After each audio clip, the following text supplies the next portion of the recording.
Welcome to our deep dive on mindset.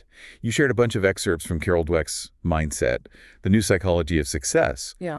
And it seems you're interested in how our beliefs about our abilities actually shape our lives. hmm I'm curious to see what we discover here. It's a fascinating area. Dweck's framework of fixed versus growth mindsets is incredibly powerful and really gets you thinking.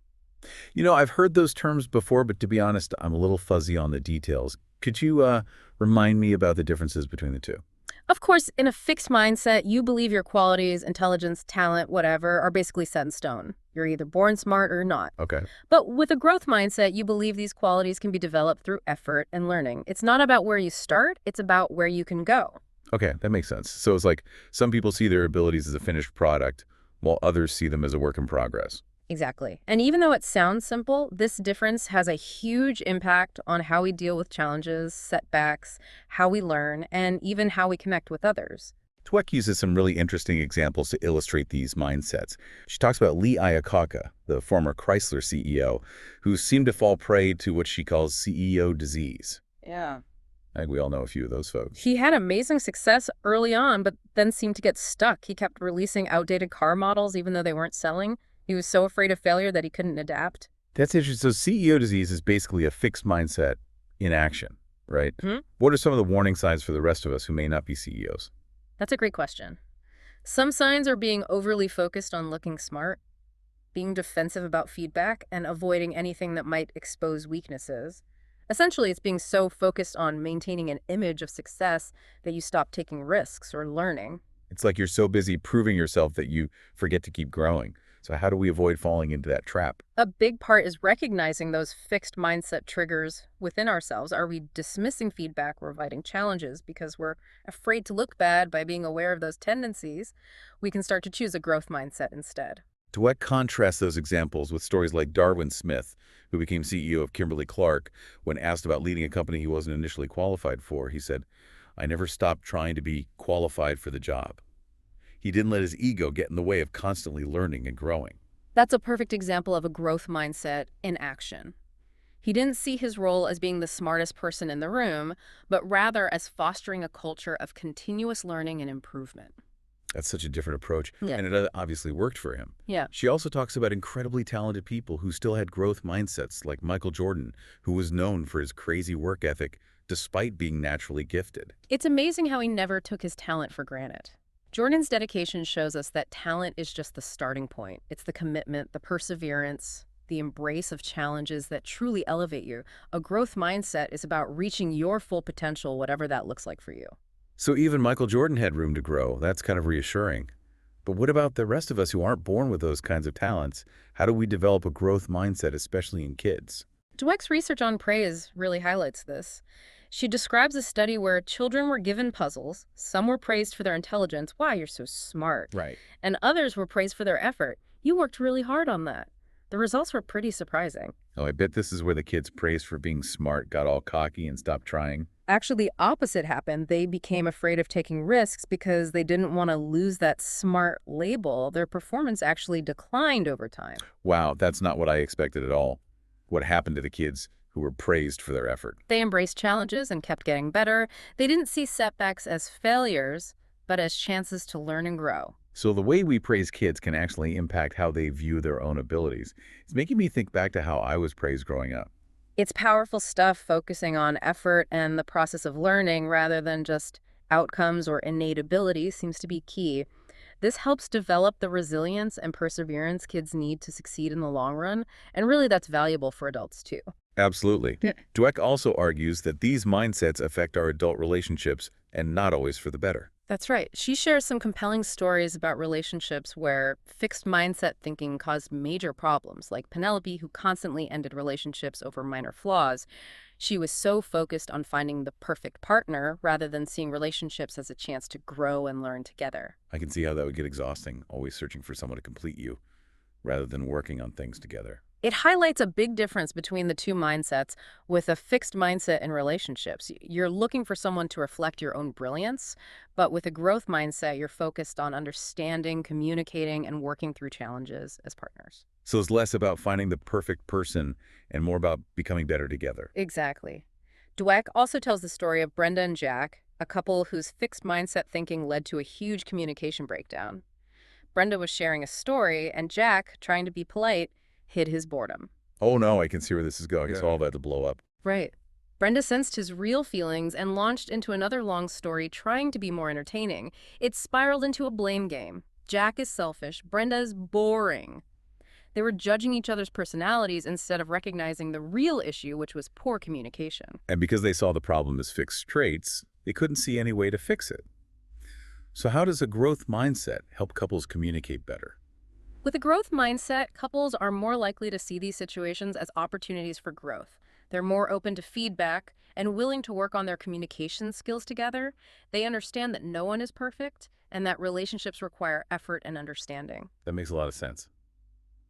Dweck also contrasts these negative examples with stories like Ted and Karen, a couple who learned to acknowledge their limitations and grow together. They didn't expect each other to be perfect, and they were willing to work through their differences. This allowed them to be more open and honest with each other, which ultimately strengthened their connection. It sounds like they had a more realistic view of relationships, recognizing that no one is perfect and that challenges are inevitable. So we've seen how mindsets play out in personal relationships. But what about in the workplace? Dweck uses some fascinating examples from the business world, too. She contrasts Enron with its fixed mindset culture with Lou Gerstner's transformative leadership at IBM. Enron was a company that valued talent and image above all else. It's like they were more focused on appearances than actual results. Right, it was all about looking good in the short term, even if it meant cutting corners or ignoring ethical concerns. It all came crashing down, didn't it? Yes, when their fraudulent practices were exposed, the whole company collapsed. It's a stark reminder of the dangers of a fixed mindset, especially at the leadership level. So how did Gerstner approach things differently at IBM? Gerstner came into IBM with a growth mindset. He knew the company needed a major culture shift, and he focused on building a team of collaborative, learning-oriented leaders. He didn't try to be the genius with 1,000 helpers, as Dweck puts it. He understood that real success in business comes from a collective effort. So instead of trying to be the smartest person in the room, he focused on empowering others and creating an environment where everyone could contribute. Exactly. Gerstner's leadership at IBM demonstrates how a growth mindset can revitalize a struggling organization by fostering a culture of learning and collaboration. He was able to turn around a company many considered a dinosaur. And to further illustrate the impact of mindset in business, Dweck describes a study where they created Enron-type and Wurzel-type managers by manipulating their mindsets. It's fascinating, really. They gave these aspiring business leaders a complex simulation and then gave them feedback that either emphasized their intelligence or their strategic thinking. So they were basically trying to create fixed and growth mindsets in the lab. What happened? It's almost like they recreated the puzzle experiment with adults. The managers praised for their intelligence became more focused on proving themselves, while those praised for strategic thinking were more collaborative and open to feedback. And the latter group is probably the one you'd want to work for. Exactly. They were more willing to admit weaknesses and learn from mistakes, which are essential qualities for good leadership. So even in the cutthroat world of business, having a growth mindset can make a real difference. It makes you wonder how this plays out in areas like sports where talent is so obviously important. Dweck has some really interesting insights on that as well. She shares stories about athletes who had a combination of natural ability and a growth mindset, like Billy Beane, the Oakland A's general manager. I remember the book and movie Moneyball. Bean was this incredible baseball player in his youth, but didn't make it pro. What happened? He had a fixed mindset, and the minute things got tough, he crumbled, he couldn't handle failure, and it derailed his career later as a general manager. He had a realization watching Lenny Dykstra. Dykstra wasn't as naturally talented as Bean, but had an incredible work ethic. So Bean saw how Dykstra's growth mindset allowed him to surpass expectations, and it changed how he built teams. He realized mindset was key. He started focusing more on a player's character, their work ethic, and their willingness to learn rather than just raw talent. That's pretty revolutionary in a sport obsessed with stats and physical abilities. It was. And then there's Michael Jordan, who, despite being incredibly gifted, was known for his relentless practice ethic. He knew talent wasn't enough and constantly worked to improve his game. She also mentions Babe Ruth, who, despite his reputation for enjoying life's pleasures, was actually very disciplined about his fitness and refining his skills, it really challenges the myth of the natural. Absolutely. Even incredibly gifted athletes need to put in the work. A growth mindset allows them to enjoy the process of improvement rather than just seeking validation for their talent. So far, we've seen how mindsets influence us in so many areas, from learning to relationships to careers and even sports. It makes Mhm. you wonder, though, if mindsets are something we're born with or if they can change. That's the million-dollar question. The good news is Yeah. mindsets are not set in stone. We can absolutely shift our thinking from fixed to growth, but it takes conscious effort and a willingness to challenge our deeply held beliefs. It's not always easy.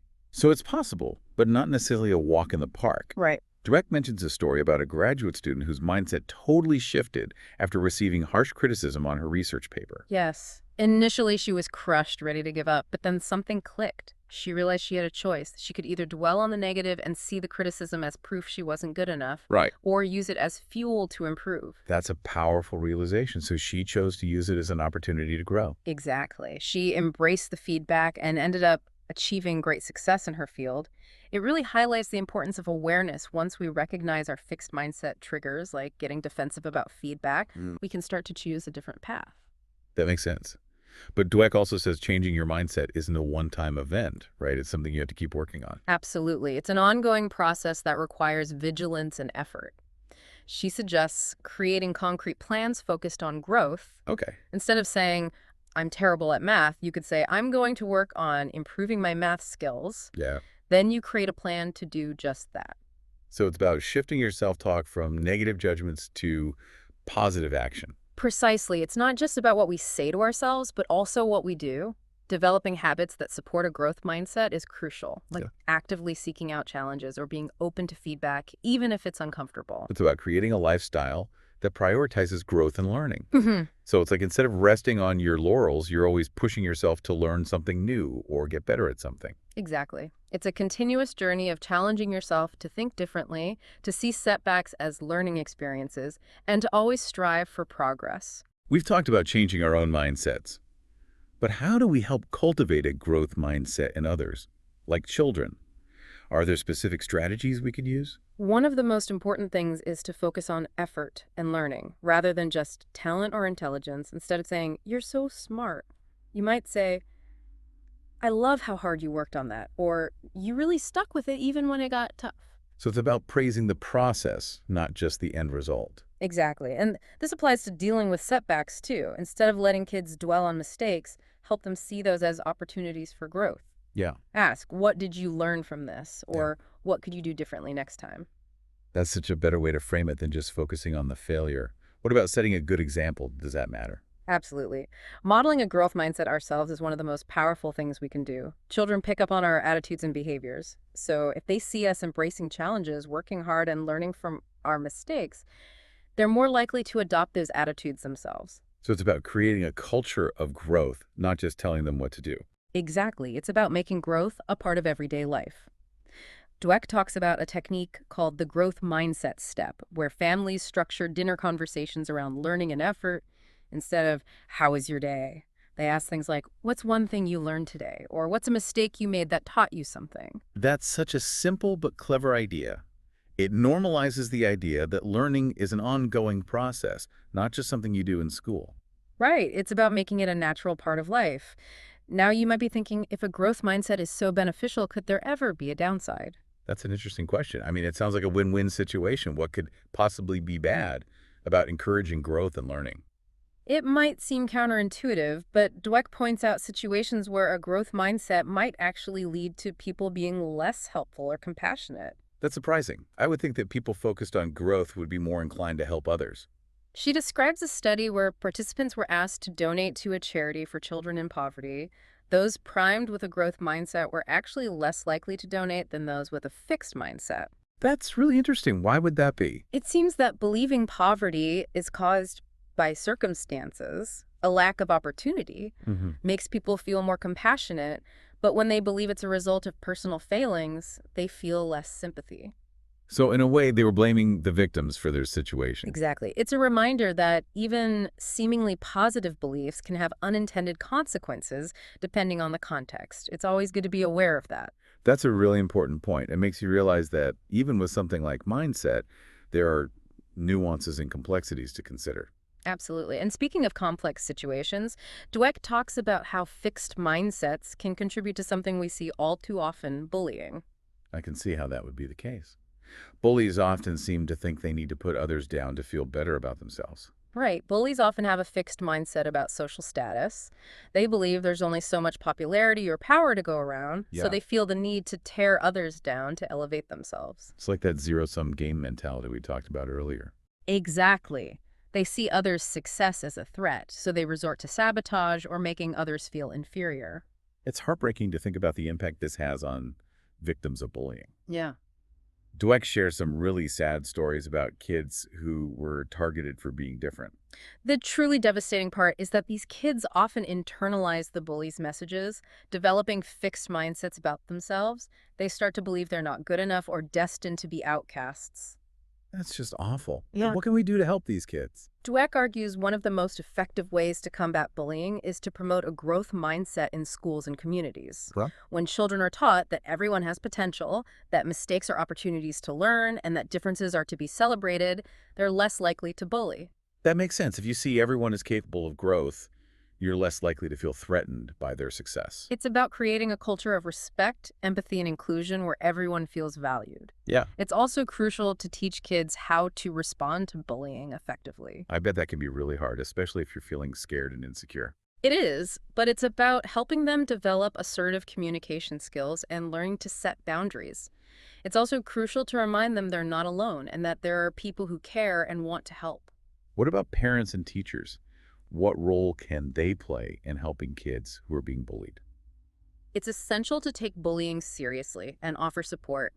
Don't dismiss it as kids being kids or tell the child to just ignore it. Bullying can have lasting consequences. Intervening and seeking professional help when needed is so important. Dweck's work on bullying shows how closely linked mindsets are to social behavior. When we believe in the power of growth, we're more likely to create environments that are supportive and resilient. And when we foster a growth mindset in ourselves and others, we help break down the barriers that lead to bullying and other forms of aggression. We've covered so much in this deep dive already. We've explored fixed versus growth mindsets, seen how they affect us in different areas of life, and even talked about ways to cultivate a growth mindset. But there's one more big question I have. I think I know what you're going to ask. How do we pass this on? How do we create a legacy of growth mindset, not just for ourselves, Yeah, but for future generations? that's exactly. It feels like we've uncovered something really valuable here, and it would be amazing to share that with others. It really is about creating a ripple effect. Dweck believes one of the most powerful things we can do is model a growth mindset for our children, students, employees, anyone we can influence. So it's about walking the walk, not just talking the talk. Precisely, it's about living our lives in a way that reflects this belief in effort, learning, continuous improvement. It's about embracing those challenges ourselves, sticking with it when things get tough, and always looking for ways to grow. And creating environments that support that kind of growth too. What would that look like in practice? It could be setting high expectations, but also providing support and encouragement along the way, celebrating effort and progress, not just outcomes, and fostering a culture of open communication where feedback is seen as a gift, not a threat. It's about creating a space where it's okay to make mistakes, as long as you learn from them.